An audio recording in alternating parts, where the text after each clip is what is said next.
Malam ini kita akan magun manok Aceh bumbu khas Aceh Rayeuk. Yang pertama Lheu, awuh masak, bubuk campigleng, bawang merah, bawang putih, jahe, cabe rawit, serai, Kecombrang, bakala, dan Daun Teumeurui.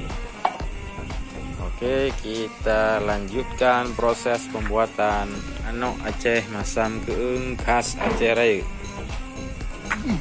Ini ayamnya.